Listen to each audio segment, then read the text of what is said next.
বিএনপির কিছু কিছু নেতাকর্মী মনে করতেছে আমি বিএনপির শত্রু হয়েছি। আমি বিএনপির পলিটিক্যাল অপোনেন্ট। আমি কখনো বিএনপি করি নাই। আমারে হাসিনার লোকজন বিএনপি কইতো, আর কইতো আমি তারেক রহমানের ট্যাগা খাইয়া হাসিনার বিরুদ্ধে বলি। ভাগ্যের কি নির্মম পরিহাস, আজ বিএনপির লোকেরা বলে আমি জামাতের ট্যাগা খাইয়া বিএনপির বিরুদ্ধে বলি। আপনাদের একটা সৎ পরামর্শ দিই ভাই, পলিটিক্যাল অপোনেন্টকে বুদ্ধিমত্তার সাথে ডিল করেন। রাজনীতি করতে আসছেন, আপনার অপোজিশন থাকবে, আমার লোকের তেদরামি করতে আসেন না ভাইজান। আমি অনেক দরদ নিয়ে ক্রিটিক করি আপনাদের দলের। এটা যদি সহ্য না হয়, আওয়ামী লীগরা যেভাবে ট্রিট করতাম সেভাবে যদি ট্রিট করতে বাধ্য হইতে হয়, তাতে আপনাদেরই ক্ষতি।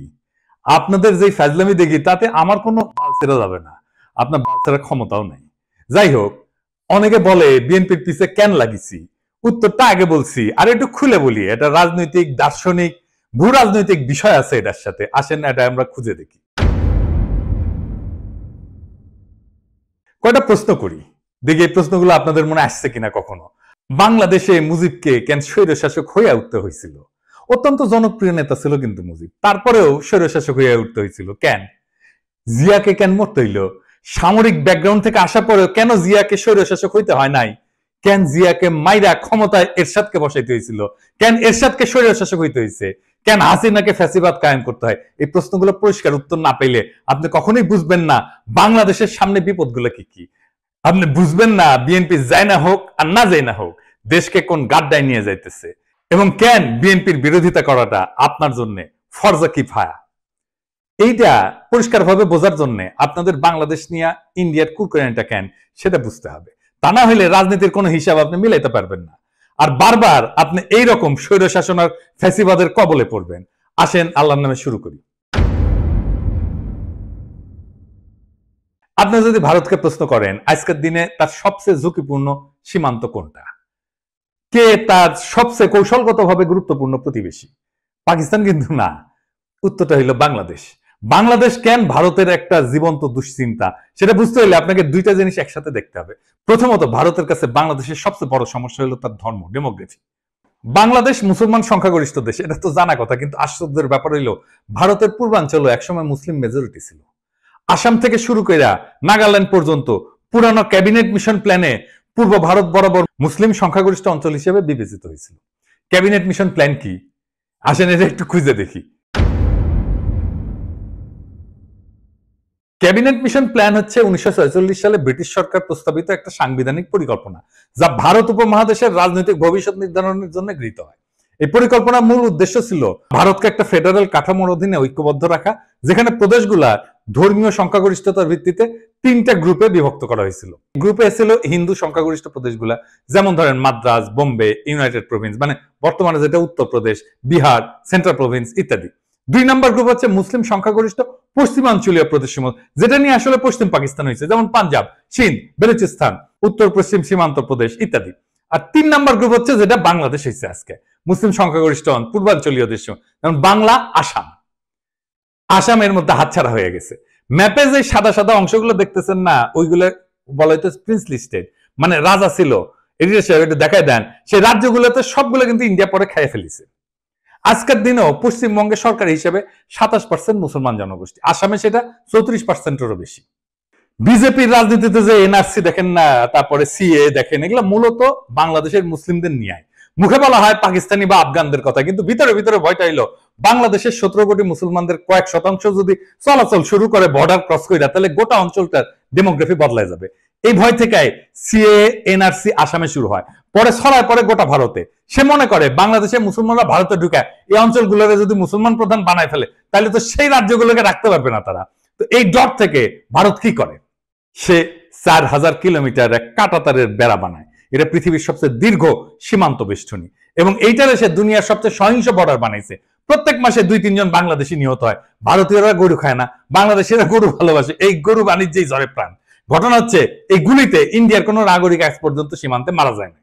ভারতের অধিকার আছে বেড়া দেওয়া, ওর মুরগি উই লেজে কাটুক, কিন্তু আমরা বলার কে? রাষ্ট্র চাইলে সীমান্ত বন্ধ রাখতে পারে, কিন্তু বাস্তবতা হলো বাংলাদেশিরা তো ভারতে যেতে চায় না, যেতে চায় মধ্যপ্রাচ্যে, সিঙ্গাপুরে বা অন্য কোথাও। তবে তারা চলমান মানুষ, উদ্যমী পরিশ্রমী মানুষ, তারা চলে যায় সবখানে, তারা চলে যায় সবখানে, এমনকি করাচিতেও। এইখানে আসে দ্বিতীয় সমস্যা, সেটা হইতেছে এই শিলিগুড়ি করিডোর বা চিকেন নেক। আমরা এটা আগেও আলাপ করছি অনেকবার, আসেন আরেকবার একটু আলাপ করে দেখি। ভারতের সেভেন সিস্টার্স মানে নর্থ ইস্ট বাংলাদেশের ওই পাশে অবস্থিত। আর এই অঞ্চলের সাথে বাকি ভারতের যোগাযোগ হয় মাত্র 15 কিলোমিটার প্রশস্ত শিলিগুড়ি করিডোর, যেটাকে চিকেন নেক বলা হয়। এর চারপাশে চীন, ভুটান আর নেপাল। এই করিডোর যদি কেউ একদিন কেটে দেয় তাইলে উত্তর পূর্ব ভারত বিচ্ছিন্ন হয়ে যাবে, ভয়টা এখানে। আর তার উপরে নর্থ ইস্ট নিজেই একটা বিশাল সমস্যা। ত্রিপুরা, মিজোরাম, নাগাল্যান্ড সবখানে গোষ্ঠীগত সংঘাত, ধর্মীয় ভিন্নতা, ভাষা সংস্কৃতির বৈপরীত্য। অনেক জায়গায় বিদ্রোহ হইতেছে, আবার অনেক জায়গায় বিদ্রোহীরা মায়ানমারের বিদ্রোহী গোষ্ঠীর সাথে যুক্ত।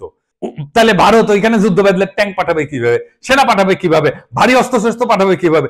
বাংলাদেশ ছাড়া কোনো উপায় নাই। তাদের প্রয়োজন ট্রানজিট এবং করিডোর। চট্টগ্রাম বন্দরের মাধ্যমে ত্রিপুরায় প্রবেশ বা রেলপথে পূর্বাঞ্চলে যাওয়ার সুবিধা, এটাই ভারত দীর্ঘদিন ধরে চাইছে। কিন্তু ভাবেন একবার, আপনি একজন বাংলাদেশি, আপনাকে কাঁটাতারে ঘিরে রাখা হইলো, তারপরে বলা হইলো ভারতীয় ট্রাক যাবে আপনার দেশের একদিক থেকে আরেক দিকে, ভারী সরঞ্জাম যাবে। তিতাস নদীতে মাটি ফেলাম, নদীতে বাদ দিয়া রাস্তা বানায় ভারী সামরিক সরঞ্জাম পাঠাইছিল একবার, মনে আছে না? দেখেছেন কেমনে মাটি ফেলায় তিতাস মেরে ফেলাইছিল? এই রাস্তা বানানোই হয়েছিল ইন্ডিয়ার পণ্যবাহী ভারী ট্রাক নেওয়ার জন্য।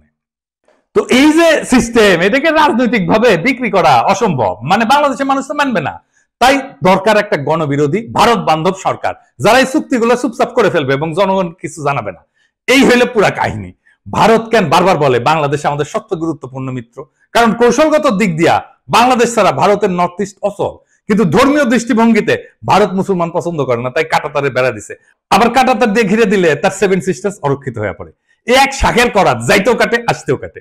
তাই বাংলাদেশে ভারতের সবসময় এমন শাসক দরকার যে ভারতের অনুগত হবে এবং তাদের মতে বন্ধুভাবাপন্ন হবে। ভারতের প্রতি বন্ধুভাবাপন্ন হইলে বাংলাদেশের জনগণ হয়ে উঠবে সরকার বিরোধী, তাই তাকে হইতে হবে স্বৈরাচার। বাংলাদেশের 3টা ভারত বান্ধব সরকার ছিল, মুজিব, এরশাদ আর হাসিনা। 3টাই স্বৈর শাসক। জিয়া আর খালেদা জিয়া এই 2জন প্রবল ভারত বিরোধী ছিল জন্য তাদের স্বৈর শাসক হইতে হয় নাই। একজনকে মরতে হয়েছে, আর একজনকে বিষ প্রয়োগে হত্যার চেষ্টা করা হয়েছে। আমি প্রমাণ সহ এপিসোড করেছিলাম খালেদা জিয়াকে বিষ প্রয়োগ করা হইতেছে, দেখে নিয়েন যদি দেখে না থাকেন। তাইলে এই যে মির্জা ফখরুল যে বলে ভারত বন্ধু দেশ, এটা শুনেন কি বলে। ভারত আমাদের প্রতিবেশী, সবচেয়ে বড় প্রতিবেশী, আমাদের বন্ধু। আমাদের যুদ্ধের সময় 1971 যুদ্ধের সময় আমাদের সহযোগিতা করেছিল। আমরা ভারতের কাছে সবসময় প্রত্যাশা করি যে ভারত বাংলাদেশের মানুষের পাশে দাঁড়াবে। শুনেছেন তো? আর এই যে আমরা যে অভিযোগ করি যে বিএনপির সাথে ইন্ডিয়া সিস্টেম করেছে, এই সিস্টেম যদি কইরা থাকে তাইলে তো বিএনপি স্বৈরাচার হয়ে উঠবে। বাংলাদেশের স্বৈরাচার হয়ে ওঠার সব শাসক ধ্বংস হয়েছে। বিএনপির নেতা কর্মীদের বলতেছি, আপনারা কি চান বিএনপি ধ্বংস হয়ে যাক? আমরা রাতারাতি বিএনপির মতো একটা দল তৈরি করতে পারবো, তাইলে ক্ষতি কার হবে? বিএনপির হবে নাকি বাংলাদেশের হবে? আজকের এপিসোড দেখার পরেও যদি আমাদের বিএনপির শত্রু বলে মনে হয়, তাহলে কিছু বলার নাই। নিজের ঘুম নিজে মারতে চাইলে কেউ তারা ঠেকাইতে পারবে না। তাই যারা এখন ঘুমায় আছেন তারা জানা রাখেন, আপনার ঘুমের দাম ভারত ঠিকই বুঝে নিচ্ছে। আপনার ভূখণ্ড ব্যবহার করে, আপনার নদী হত্যা করে, আপনার ভবিষ্যৎ বন্ধক রেখা, আপনার গণতন্ত্রকে লাশ বানায়, তারা আগ্রাসনকে সৌহার্দ্য বলে চালাই দিচ্ছে। আর আপনি একটা দলকে বাঁচাতে গিয়ে পুরা জাতিকে খাদের দিকে ঠেলে দিতেছেন। বিএনপি যদি আবারও এই খেলা না বোঝে, যদি তার নেতৃত্ব আবারও ভারতের পায়ের দিকে মুখ করে বসে থাকে, তাহলে মনে রাখবেন স্বৈরতন্ত্র কারো আপন হয় না। আপনি ভারতকে বন্ধু পাবেন, ভুল করেন না। ভারত কখনো বন্ধুত্ব চায় না, সে দাসত্ব চায়, করিডোর চায়, চুপচাপ মাথা নত করা সরকার চায়। আপনি যদি আজও সেই স্বপ্নে ভাসেন যে ভারত আপনার পাশে দাঁড়াবে, তাইলে আপনি ইতিহাস পড়েন নাই, রাজনীতি বোঝেন নাই, স্বাধীনতা মানে জানেন না। এখনো সময় আছে, সোজা হয়ে দাঁড়ান, আপোষের রাজনীতি ছুঁড়ে ফেলে দেন। যারা আপনার সমালোচনা করতেছে তাদের ভয় করেন না, বিবেকটা বরং আপনার জাগ্রত করেন। কারণ আজকের দিনে সত্য বলা মানে বিদ্রোহ করা, আর এই বিদ্রোহী যদি শেষ আশ্রয় হয়, তবে আমি গর্ব করে বলি ইনকিলাব জিন্দাবাদ।